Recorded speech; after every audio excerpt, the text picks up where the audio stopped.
Okay, so now we're going to move on to temperature. I'm going to show you all the different routes we can use.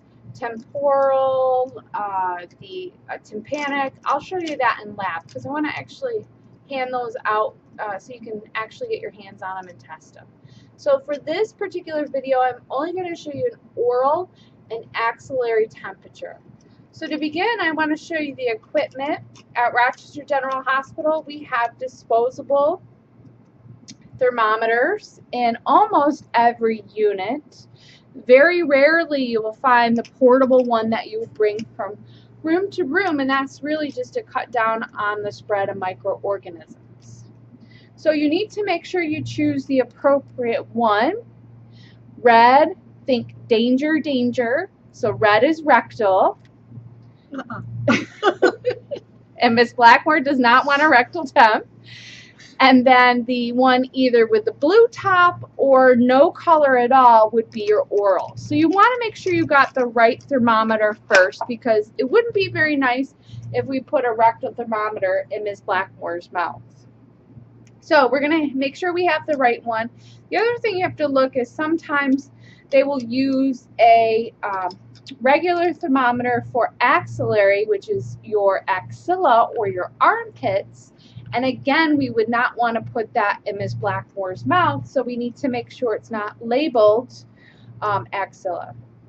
So whenever I begin with a temperature, I always, because I don't know what the person before me did with the thermometer, I would still clean it off for the patient, or I would obtain a sleeve, a disposable sleeve, depending on if they were available or not.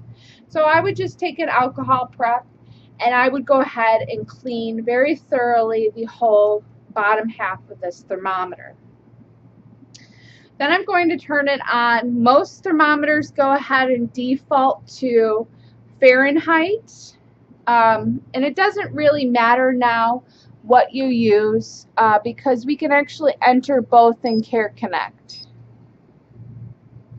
Oops.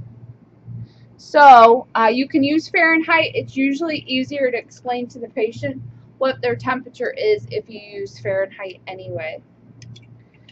So I've already washed my hands. I've already done my AIDIT. I've already identified the patient. So I would go in then, and I'm going to do her temperature orally. So I noticed that she has some fluids here that she's drinking. So Ms. Blackmore, how long have you been drinking your tea for? About the last 10 minutes. Okay. Is it good? It's good. Good. Hot nice tea? And hot. Yes. So that tells me right then that I don't want to do an oral temperature with her because the number would not be appropriate. Any hot drinks, cold drinks, or if the patient has smoked. And trust me, they will be standing outside of the hospital with a cigarette and their hospital gown on. So you need to ask first if you know your patient is a smoker. So I already know that I can't go the oral route, but if I were to go the oral route, I would then make sure it was under her tongue in that pocket, and that she's able to fully close her mouth. Sometimes she'll get people with bad respiratory illnesses or diseases, and they're unable to close their mouth. This, again, will not give you an accurate temperature. So you need to make sure the patient can actually fully close their mouth. Or somebody like my mother who constantly talks. Or somebody who constantly talks. That doesn't help either. So you need to make sure that they're not a talker either. Now, the preferred route is the less invasive route typically, which would be orally. Axillary is a little less accurate. So that's not as preferred as oral. But we want to make sure that there is some meat on the patient. If you had a little lady or a little man who had barely any meat on their body, all you would have is a cave there, and you wouldn't have any meat touching the thermometer.